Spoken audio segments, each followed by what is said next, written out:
नमस्कार, the Ajit Tiwari show में आप सभी लोगों का स्वागत है। बिहार में चुनाव सिर्फ 3 महीने ही दूर रह गया है। ऐसे में नीतीश चाचा थोड़ा सा मेंटली डिस्टर्ब लग रहे हैं, मुझे तो ऐसा लग रहा है, क्योंकि कभी आके कुछ बयान देते हैं तो कभी आकर के कुछ बयान देते हैं। मैं आपको बता दूं कि बिहार में अब मुद्दा चल रहा है कि बिजली फ्री कितना यूनिट दिया जाएगा, या बिजली फ्री दिया जाएगा कि नहीं दिया जाएगा, या फिर जैसा चल रहा है वैसा ही चलेगा। इसको लेकर के नीतीश जी कहीं ना कहीं थोड़े कंफ्यूजन में दिख रहे हैं। चुनाव जीतने के लिए कई सारे वादे किए जाते हैं और उनमें से कई सारे वादे तोड़े भी जाते हैं। हाल ही में जब दिल्ली में चुनाव हुआ तो बीजेपी भी और आम आदमी पार्टी ने भी चिल्ला चिल्ला करके ये बोला कि यदि हमारी सरकार आती है तो सारे महिलाओं को महीने में 2,000 रुपये दिया जाएगा। लेकिन जैसे ही दिल्ली में बीजेपी ने चुनाव जीता, साफ तौर से मना ये करके कर दिया कि सुप्रीम कोर्ट इसका इजाजत नहीं देता है, जिसकी वजह से हम ये 2,000 रुपये आपके बैंक में ट्रांसफर नहीं करते हैं।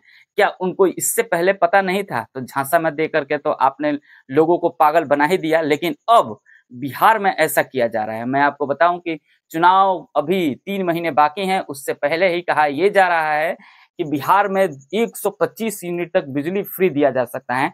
तो वहीं पे नीतीश कुमार कभी ये कह रहे हैं कि बिजली फ्री किसी को नहीं मिलेगा। बिजली फ्री देना है कहीं भी होशियारी वाला काम नहीं है।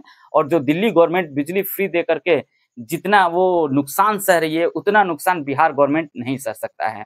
तो वहीं पे यहाँ पे प्रशांत किशोर भी कई जगह उनको घेरते हुए दिख रहे हैं। प्रशांत किशोर पहली बार ही राजनीतिक में एक तरह से बिहार में इतिहास बना के रख दिया है।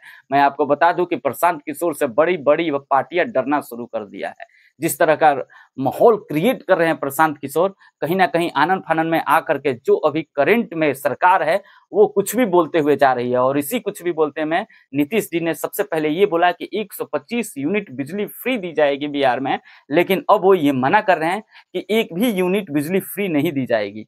कई जगह तो बिजली के कर्मचारी जो हैं वो लोगों को समझाते ये भी दिखे थे कि देखिए, यदि आपका बिजली 125 यूनिट से ज्यादा आता है तो ऐसा नहीं है कि यदि ज्यादा आता है तो सारे ही बिजली का पैसे लगेगा, जबकि उसमें 125 यूनिट काट भी दिया जाएगा।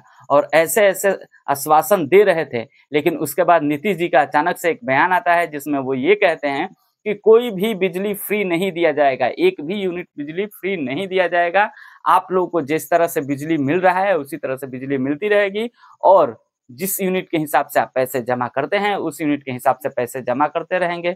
तो कुछ भी कर रहे हैं, और इस कुछ भी करवाने में चुनाव में कुछ भी हो सकता है, क्योंकि इस बार का चुनाव कोई दो तरफा नहीं, बल्कि ऐसा लग रहा है कि जिस तरह से प्रशांत किशोर मेहनत कर रहे हैं, इस बार के चुनाव 3 तरफा दिखना चालू हो गया है। और उसी में मोदी के हनुमान चिराग पासवान ने जब ये ऐलान कर दिया कि इस बार हमारी पार्टी बिहार में सारी ही सीटों पे चुनाव लड़ेगी, तो एक अलग ही और मजा आ गया है। तो बिहार के चुनाव इस बार काफी इंटरेस्टिंग होने जा रहा है।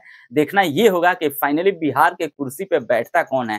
हालांकि बीजेपी ने सारे ही पैतरे चल दिए हैं कि फिर से बिहार हमारा हो, लेकिन इतना आसान नहीं होगा किसी भी पार्टी के लिए। उम्मीद है आपको ये रिपोर्ट अच्छी लगी होगी, तो लाइक करिएगा, चैनल पर नए हैं तो सब्सक्राइब जरूर करिएगा, साथ ही फेसबुक पे देख रहे हैं तो फॉलो जरूर करिएगा। मिलेंगे हम आपसे अगले वीडियो में। जय हिंद।